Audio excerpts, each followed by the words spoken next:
G'day, Keithy here. Thanks for joining me again. Very hot January day. It's apparently getting close to 40 degrees here today, so ouch, a little bit scorchy. Not too bad out here, although the thermometer up near the door is saying 38 at the moment, so not too far off the old maximum there. Welcome to summertime in North Queensland.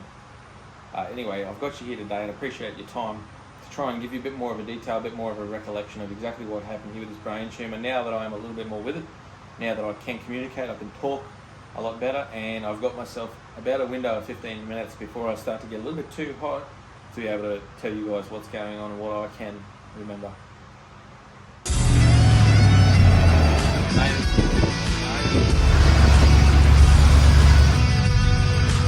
Well, we couldn't go without checking this out. Preparing fires now. G'day, Keithy here. G'day, Keithy here. G'day, Keithy here.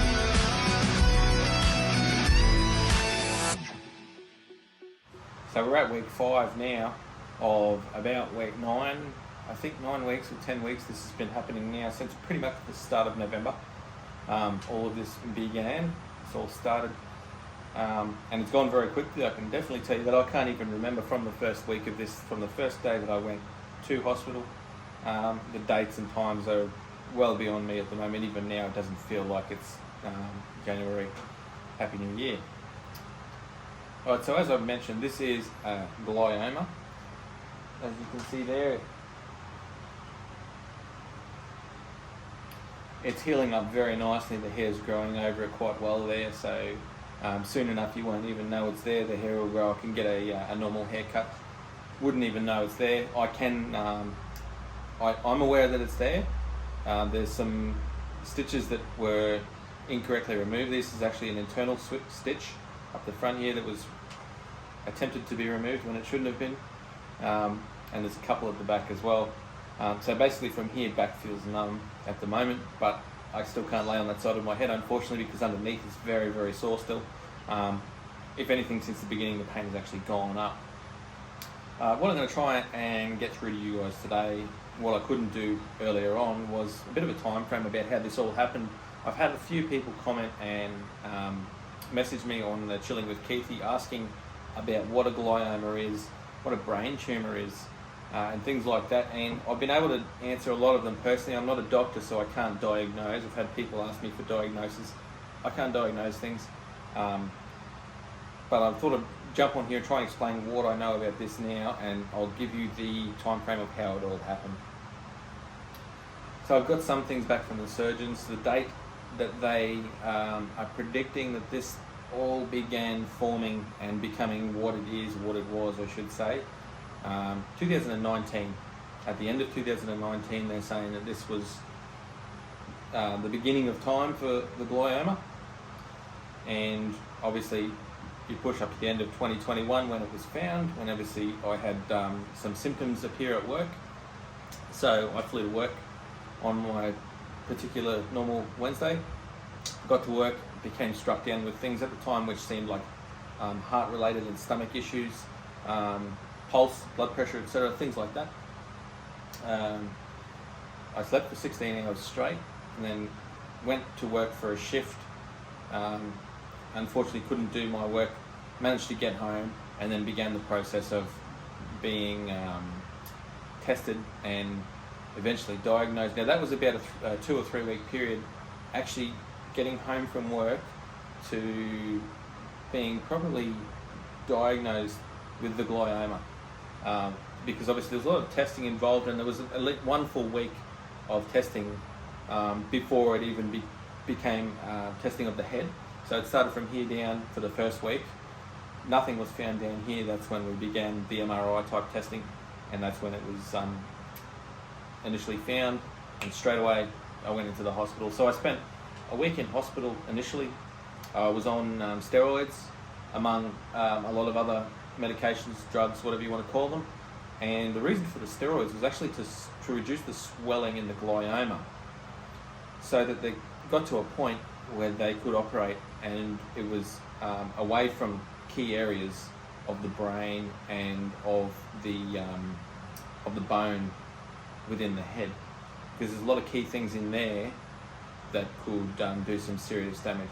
So they had to shrink it down a little bit before they could start snipping at it and getting out what they can. As I mentioned in other videos, they got 95% of the glioma out, so there is still 5% of it up there. 5% is not a lot when you consider that it was about this big. It was larger than a tennis ball. So it was quite large. It's not usual for them to be that large, and it's not usual for them to get that large before they exhibit the symptoms that I received. So I'm extremely lucky because I didn't have much time before that probably would have done some damage. Anyway, here I am, so a week in hospital on the steroids to reduce the swelling. I'm just going to have to wait for this plane to go over.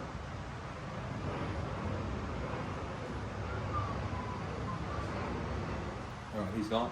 So a week in hospital to reduce the swelling before I could be operated on. They took me down to the operating theatre, loaded me up with all the good gear. There was approximately 14 surgeons, to my knowledge, of surgeons, nurses, etc., in there while I was being operated on. Unreal. Never had someone make so much of a fuss over me. But thankfully there was that many people there. These guys know what they're doing. They're professionals. They work. The neurosurgeons are just legends, along with all of the nurses at the hospital there in Townsville. Did a fantastic job. Got out 95% of it, and then I spent another week or two in hospital recovering, observations obviously to make sure that I was right, more scans, etc. After those 2 weeks in hospital, home, and now I've been at home for 2 or 3 weeks now. I'm not sure.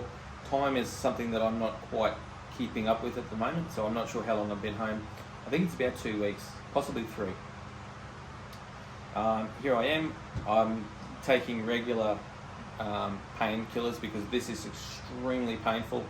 Funny enough, it seems even more painful when it's cold. Who would have thought? So I'm just keeping good care of it.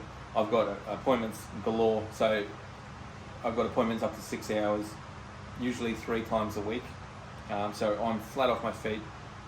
Where I'm at with my recovery, my memory is coming back. It's taking a very long time to come back, given that now it's about 5 odd weeks since I've been since the surgery, I should say. I still can't remember everything.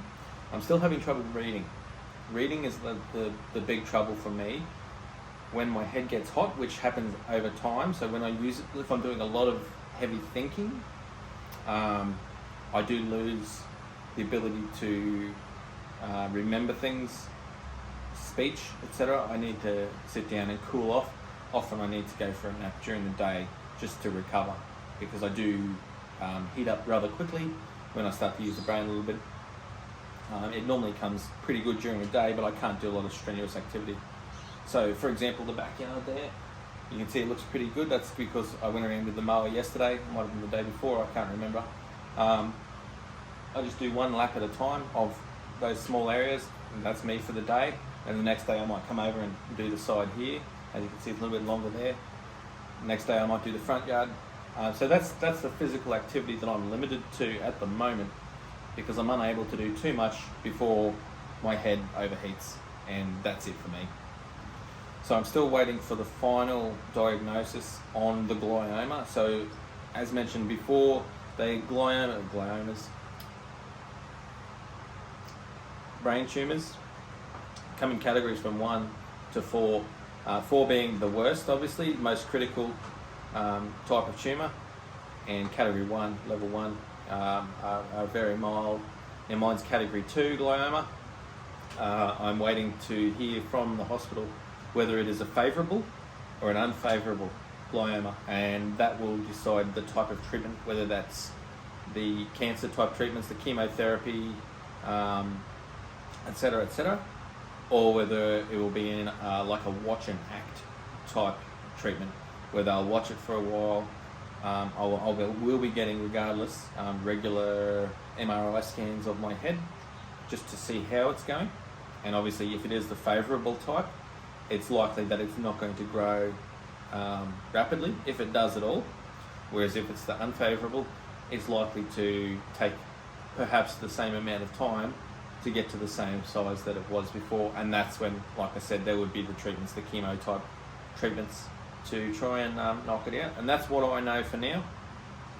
As I mentioned, the only things that I'm having trouble with is the speech after getting hot. Writing, I can write quite well, but reading back is really hard for me at the moment. I am writing and reading every day, but it's taking a long time, and I've accepted that. Obviously, I've mentioned also that the lifetime shortening that has happened, so obviously I'm not going to live to 100. If I was going to live to 100 before, I'm definitely not going to hit that now. That is just a part of what happens with these kind of tumours. They do affect the brain, they do affect the life, and all of that kind of stuff. It is what it is, and this is why I have always, anyway, followed the live for the moment type attitude. Don't sit around and wait for life to come to you. You got to make it for yourself, and that's exactly what I've done. So there you go, guys.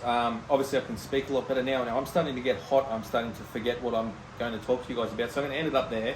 Just say thanks for watching. If you have got any questions, please do send them to me. If you want them to come to the Chilling with Keithy on Facebook, I can respond that way a lot easier than I can on the YouTube. And I've had a few people on the Facebook messaging me. Thanks very much for that. Just want to remember, if you do message me on there, I'm not a doctor, I'm not a surgeon, so I can't diagnose anything. If you've got symptoms that sound like something that I've had, I can't diagnose you, and I'll tell you the same thing in the message if you do message me. I'm happy to be a mate or a buddy. If you're going through something similar to this and just want someone to have a chat to, get on the Facebook, send me a message. I'm happy to be a buddy there, because I've been through this myself, and I know the importance of having a mate, having someone to be there that you can talk to, and that can help you through this as well. Because sometimes your partner can be a great help, a great assistance, but sometimes having just a buddy, a mate, can help you through things like this in ways that your partner might not be able to, especially if they're going through something very similar themselves. Now, I found that myself. I've had a couple of people already message me and talk about it, and I'm happy to keep talking. If you've got any more questions, don't forget, do all the old down below. Chilling with Keithy is the best way to get me. I'll be able to answer you probably more detailed there. But otherwise, stay tuned, guys, because I'm getting so keen to work on the car. I want to go and do an oil change as the first thing, and then I'm thinking I need to change the spark plugs, because we're going to get that LPG system going as well. So I need to gap the spark plugs, get it ready for LPG, and then we can start doing that. But I've just got to wait until I can physically do that kind of work, which is coming soon. So stick out for that. Otherwise, take it easy. I'll see you next time. Thanks for watching.